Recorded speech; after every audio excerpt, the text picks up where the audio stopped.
Assalamualaikum warahmatullahi wabarakatuh. Hi everybody, welcome back to my channel. How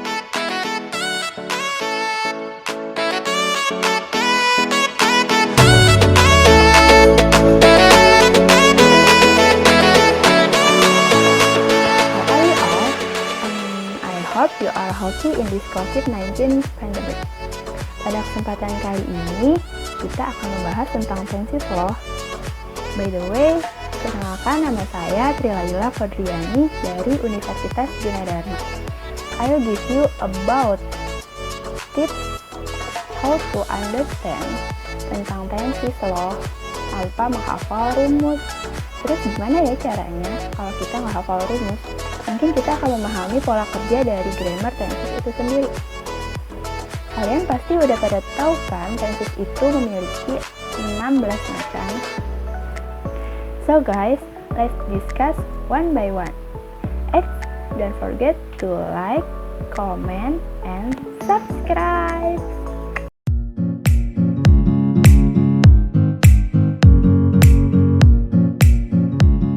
What is tenses? Apa sih tenses itu sebenarnya? Tenses merupakan form of time atau bentuk waktu yang digunakan untuk menyatakan perbedaan waktu dan durasi suatu perbuatan atau kejadian. Form of time atau bentuk waktu mempunyai 4 macam. Yang pertama ada present. Present is current event, untuk menyatakan kejadian yang sedang terjadi. Yang kedua ada past.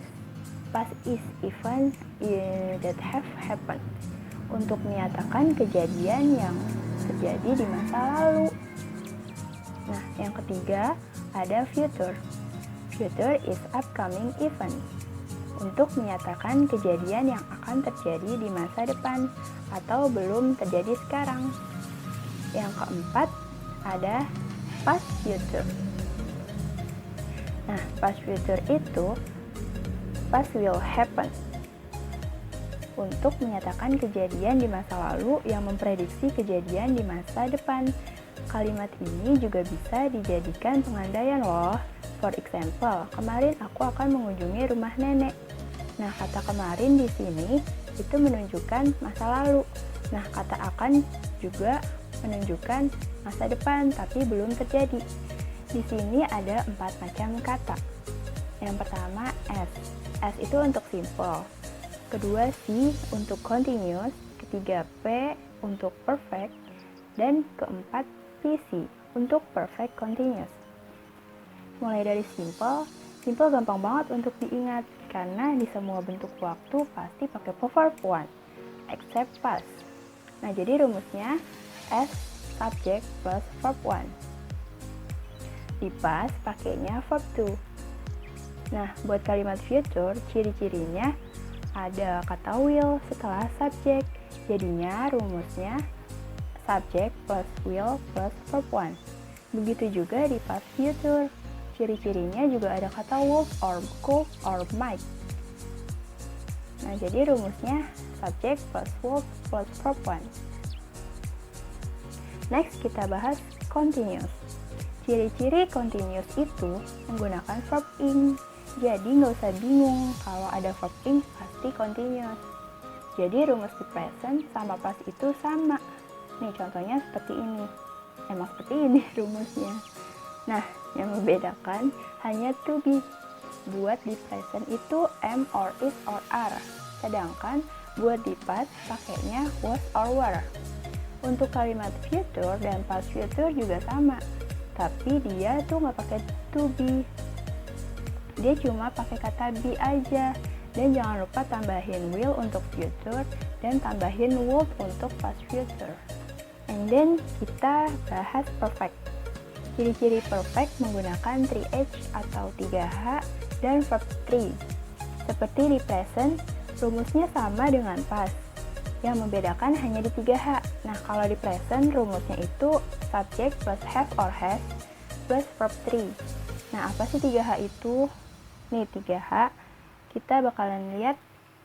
Nah, ini 3H, have or has or had. Which is buat di present, pakainya itu cuma have or has, sedangkan di past cuma pakai had aja. Jadi rumusnya subject plus had plus verb 3. Untuk kalimat future dan past future juga sama aja, tapi cuma pakai have. Ingat kuncinya itu dari perfect is verb 3.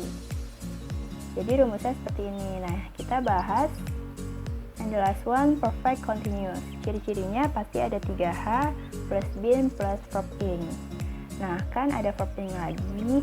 Tadi kan udah dibilang kalau ada verb ing pasti itu continuous.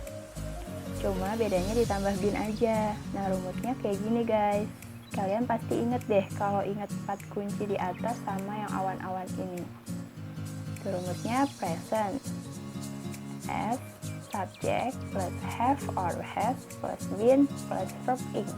Di past seperti ini, di future seperti ini, di past future seperti ini. Nah, dari gambar ini bisa dilihat setiap nomor genap pasti berakhiran ing. Nah, setiap kalimat pada bilang berkelipatan 4 pasti menggunakan been. Bentuk kanan dan bentuk kiri pada dasarnya sama. Pada present dan past hanya dirubah verbnya. Verb 1 dan verb 2. Have, had, dan will, would. Untuk perfect pasti menggunakan verb 3, yaitu seen dan been pada perfect continuous.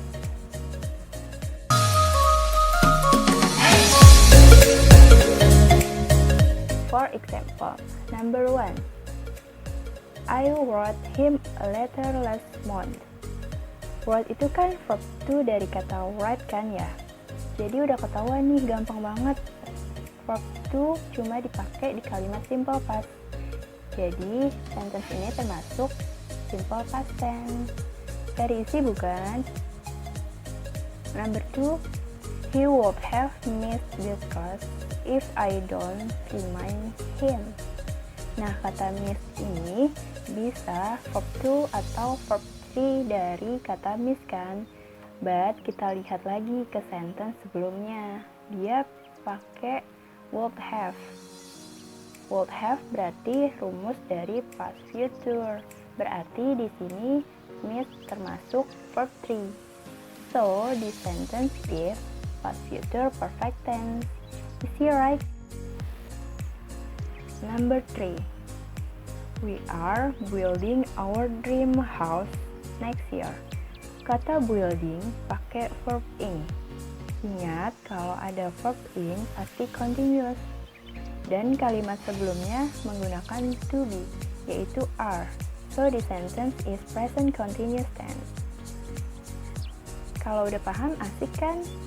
Nah, last one, number 4. My grandmother will have been visiting us tomorrow morning. Visiting pakai verb ing lagi guys. So ini continuous, same as number 3. Hey, tapi coba lihat sentence sebelumnya. Will itu future dan have been itu pastikan perfect. So the sentence is future perfect continuous tense. Ih, keren kan kalau kalian udah paham.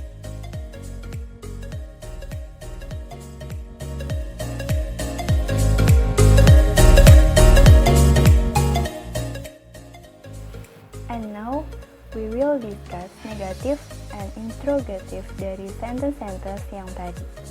For negative sentence, hanya ditambahkan not. Rumusnya seperti ini. Nah, to be sama kayak tadi. And then 3D. 3 atau 3D itu do or does or did. Dan 3H juga sama kayak tadi.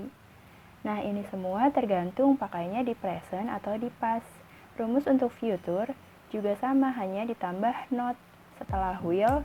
Begitu juga dengan past future. Past future ditambah not setelah kata would. For interrogative sentence hanya dibalik subject. Jadi di belakang kata-kata to be or 3D or 3H or will or would. Jadi rumusnya seperti ini guys.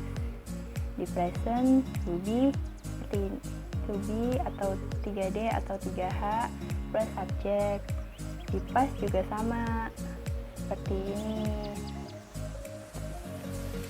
Begitu juga di future dan juga di past future.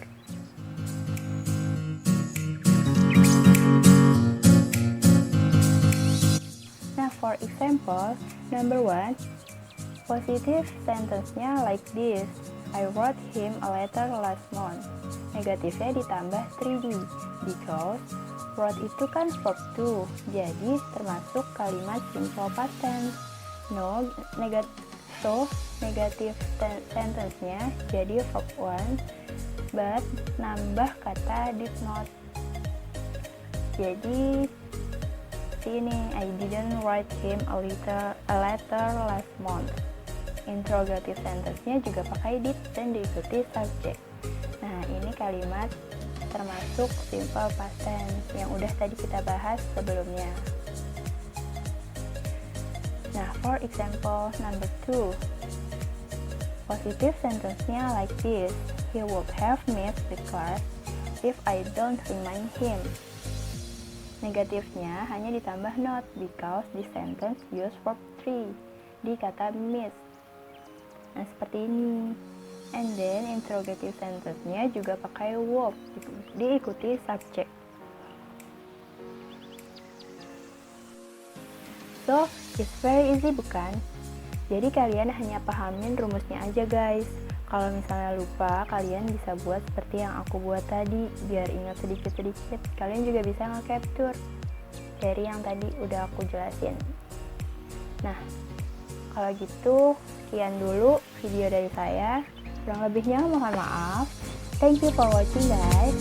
And don't forget to like, comment, and subscribe.